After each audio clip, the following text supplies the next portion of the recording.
Well, ladies and gentlemen, I think I had a good bridge with the previous conversation here on monitoring social media, and I'm really happy to see that a lot of you are monitoring social media.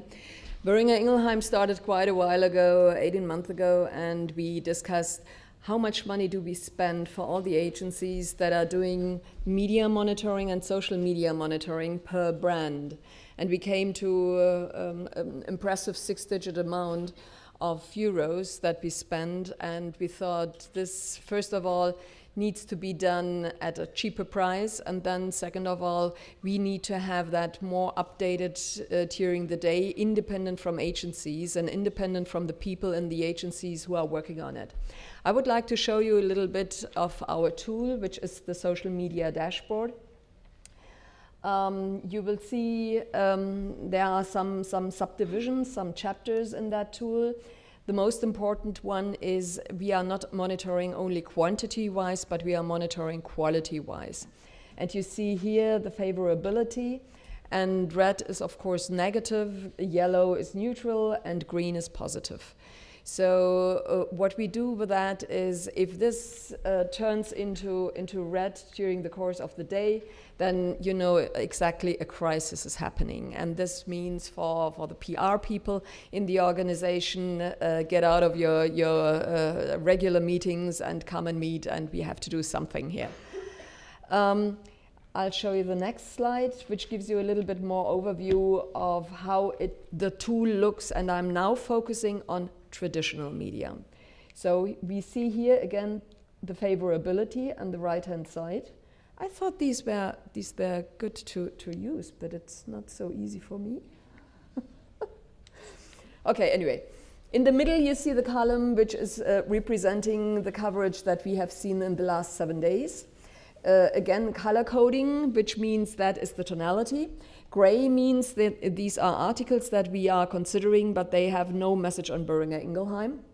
Again, red, yellow, and green. Then on the left-hand column, you see corporate news. So we subdivided it into our different businesses. So we have corporate news, we have established products in the market, and we have new products in the market. And this all corresponds then with the name of the brands, and you can see at one glance is the coverage positive, neutral, or negative. On the right-hand column in the middle, you see our own press releases. And what we are doing here is we just have a look at what is the international press release that is issued by Boehringer Corporate, the headquarter. Then we see the German press releases, and we also see the US journalists, the US press releases. Then we have a calendar of events, and you can click on the individual dates, and after these dates or behind these dates you find material for a press conference or a media roundtable, whatever this may be. So this is now traditional media, and let's have a quick look at social media. On the right-hand column you see this cake, which is representing the different social media channels. Usually Twitter is the most used channel. Then we can also see forums, we can see blogs, and we can see YouTube. So on the left-hand side again, we can exactly see the topics, and we can see the individual products.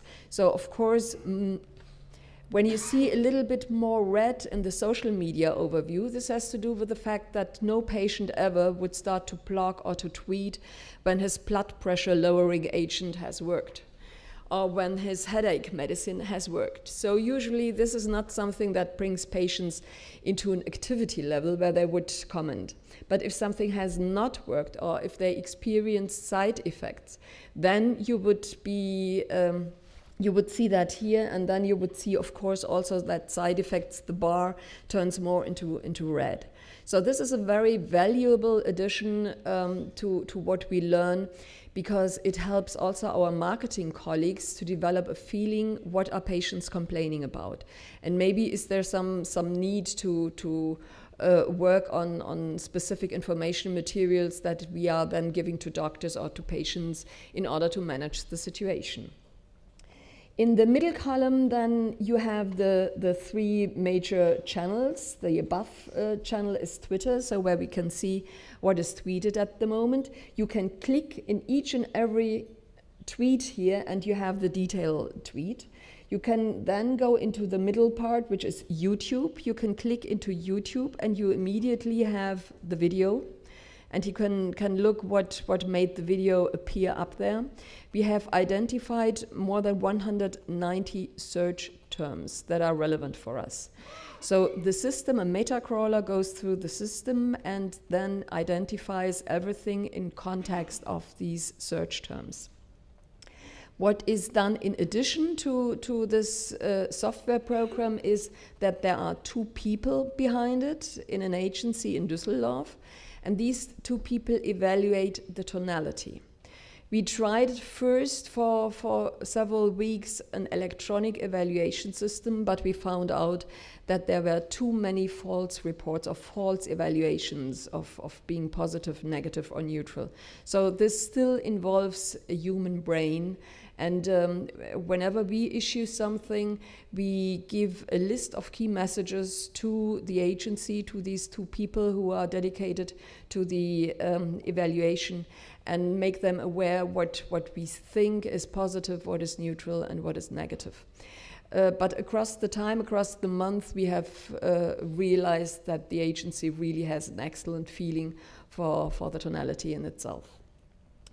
Then we also see forums, and we also see blogs, and we have the possibility to engage here by directly going to that blog. Whereas I have to say, engagement strategy is still something that we are struggling with. When you have some blog out there and you are not 100% sure from which country the person is coming, then it starts to create quite a number of problems, because you don't know what are the legal guidelines that are applicable for that country. So all in all, this is something where we are at the moment developing a special project, how to define our engagement policy for the future. And I'm sure quite a number of you are in the same situation.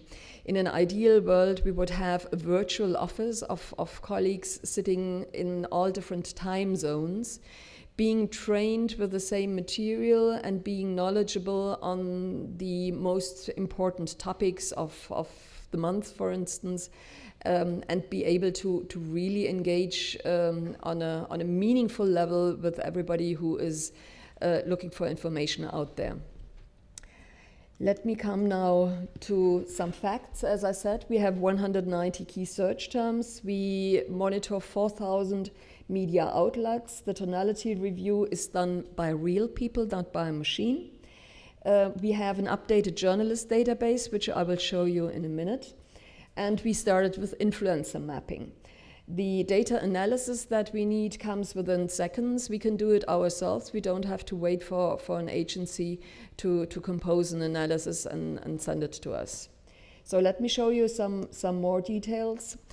What would be for a PR person a typical question he's faced with sitting at his desk?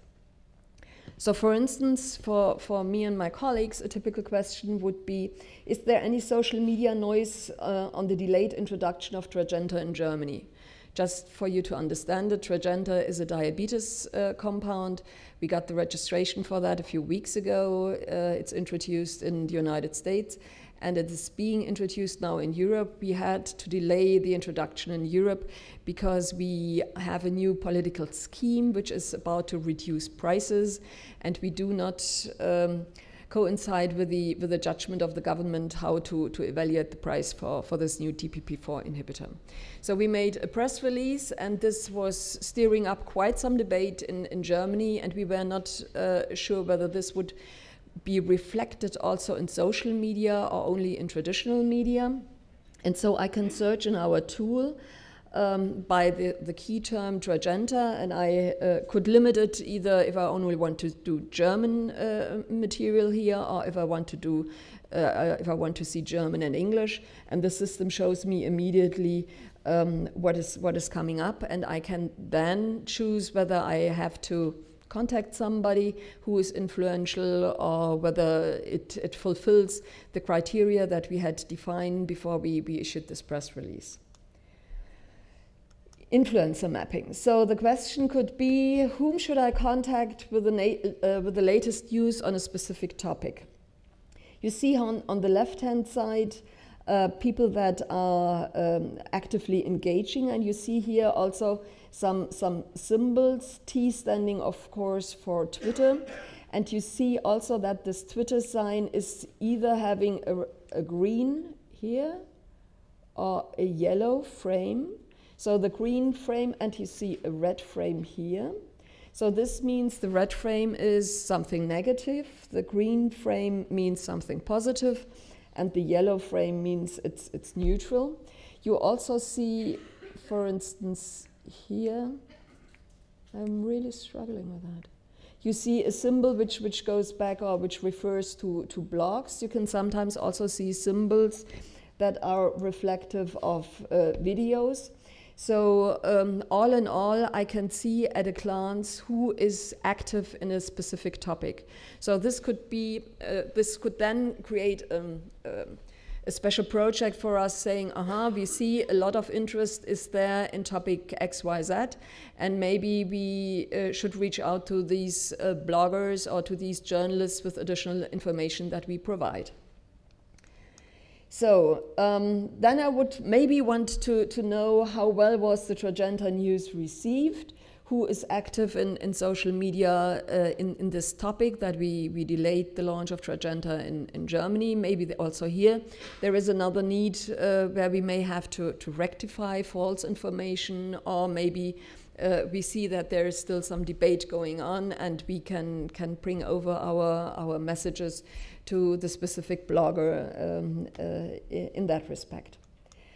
Now, Dow Jones Media Database. You are aware that there are quite some offers out there of having access to data banks with journalists. Journalists always find a lot of wealth in their archives on us in the pharmaceutical industry. And we in the communication department sometimes need a little bit of background on the journalists. So we integrated into our media dashboard the Dow Jones Media Database. So for instance, the question could be, I was contacted by Elliot Ferguson, what is his background? And then I type it into the dashboard and I find the different companies this person is discussing, is writing about. I also find the latest articles, I find the contact details of the person and the beat, the topics of interest that he would like to be talking about. So this helps us prepare for an interview or to invite this journalist, because we know that our information is of relevance to the journalist. Now, I'm coming from the headquarters of Boehringer, Ingelheim, and we are responsible also for our affiliates, our operating units in the countries. We provide them with information, but we would also like to be in a position to know a little bit better and to understand a little bit better, did they use our information, did they use the press release, or maybe they didn't. So the question could be, how were the coverage and tonality in selected markets? And I'm now referring to traditional media only. And I have a traffic light system here. So was the tonality positive, neutral, or negative? And did we get, on an average, good coverage in that market or less coverage in that market?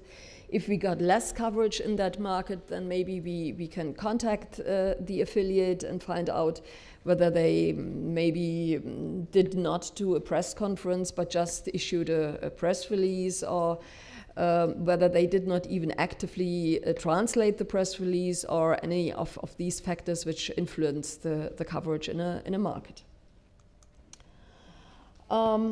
I can also have that as a geographic display. So again, color coding, the darker the green, the more positive the message was received.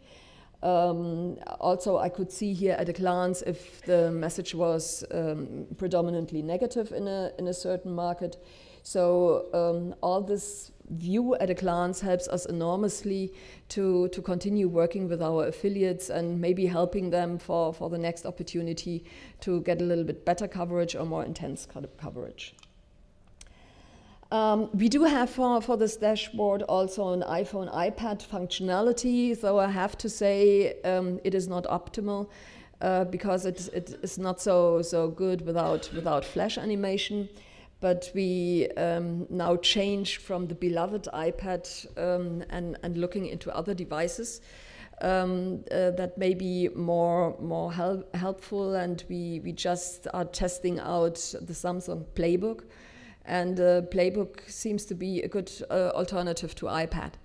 So maybe we will switch and work with the Playbook more. With the whole tool, we did win the German Award for Online Communications, and I hope I could bring across a little bit of the fascination that this tool also has for us on a daily basis. We all have this tool open full day, and if everything is in green and in yellow, we know we can be relaxed and can follow our daily routine of meetings. And if the tool turns red, then we know something wrong is going on, and we are right there to start issue communication or whatever is needed. So I'm open for your questions. Thank you very much.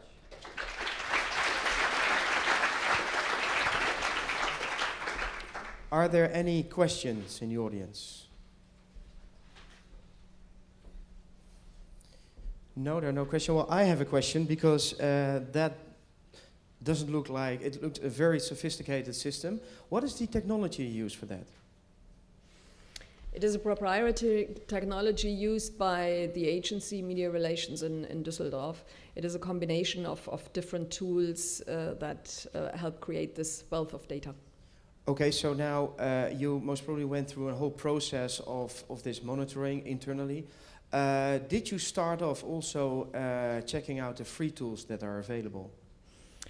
We worked with a number of providers that checked out free tools, and we learned that we need a dedicated team behind it of human brain. And that is why we decided to work with the agency. We also analyzed possibilities Indian companies were offering. So we had, all in all, we had 5 different companies offering the support, not only in technology, but also people-wise. And then we decided for this agency in Germany. Okay, so now we saw that a lot of companies are actually monitoring, but also a lot of them are not monitoring. Who is not monitoring? Oh, we have a question over there. Sorry, yes. Great tool, but how do you overcome the issues of languages and cultures worldwide at international level? So we decided that we will do English and German monitoring. The tool would be able to also look into other languages, and actually at the moment we are checking out how it would work in Arabic. The point is that you need a certain wealth of daily articles, otherwise it doesn't make sense money-wise. If you only have 2 or 3 clippings per week in a certain market, in a certain language, it doesn't make so much sense. But our Spanish-speaking countries, for instance, now put their heads together in Spain and in South America, and they have a similar tool, only concentrating on Spanish language. Okay. Judith, that great presentation. Do you attempt in any way to monitor sentiment expressed by physicians in physicians' social networks? I know they're closed networks, but do you take any account of what might be happening? Not yet, Len. That would be a next step. Anyway, it would be a next step to decide how we go about with closed networks. Because my firm belief is that we need to be open and transparent, and that we shouldn't send wrong signals that we are monitoring something without letting the whole audience in a closed network know that we are doing that. So we are discussing whether we should select certain doctors' networks and openly discuss whether this would be a possibility, but we are not yet there. Okay. Hi, Judith. Rena Newton. I wanted to ask you about whether you could talk me through the process for monitoring adverse events. So when you're two people, your human beings are monitoring and they see a report, what happens? Mm-hmm. That was a major concern right at the start when we were setting up the dashboard. We worked with drug regulatory affairs and we worked with our safety teams in the company, and we developed a toolkit of training slides. So the agency went through these training slides, and when they see an adverse event which fulfills the 4 criteria for adverse event reporting, then we receive in the company immediately the alert from the agency, and the teams are processing it according to the guidelines. What is necessary to do is that the teams within the company, being responsible for quality assurance and adverse event monitoring, make sure that not the same comes from other markets, so that it is just counted once and processed accordingly. We were a little bit nervous how many adverse events we would be seeing, but I have to tell you, it is more or less 1 to 2 per month. So because the 4 criteria are not so easily fulfilled. Hi. So I see on a couple of your first slide you had the tonality, the favorability coverage, and you had a sort of a -1 to +1. How do you judge that? Where's the scale? What do you give a value? How do you attribute the values to that, to each of those? That is a complicated algorithm. +1 is super excellent, fantastic. -1 is absolutely terrible. And it is calculated according also to the prominence of the article, whether the article comes with Boehringer Ingelheim or the brand name mentioned in the title. Whether a photo is attached to it. It is a series of a number of factors that then are calculated in this algorithm to come out with 0.76, for instance, as positive mark for any one project. Okay, I think we have time for one more question. Congratulations. I think it's a great tool, and it also helps us to highlight the importance of social media. I think that management, when they see these traffic lights in yellow and green, they start to believe in social media. Apart from that, do you have an example that you can tell of how this has been used to help a business issue? Or It helps us. It helps us every day to, for instance, evaluate press conferences. So, for instance, we are doing some 18 to 22 press conferences per year in the context of medical congresses. So I see immediately after a press conference whether it was successful in terms of quantity of coverage that we got and of quality of coverage and tonality of coverage. So for our traditional, so to speak, traditional PR work, it is really, really helpful. But going into social media, let me give you an example which I use within our organization very often in order to tell people how important it is that we sit down and that we have an engagement strategy. A few months ago, I saw a tweet by a patient who said, ever since I take your product XYZ, I experience side effect XYZ. So in the beginning you could say, yeah, in old times you could say, yeah, okay, one patient complaining. So if he was reading his SPC, he would know about it. Yeah. Nowadays you cannot do that any longer because a few hours later you see the retweets, the number of retweets.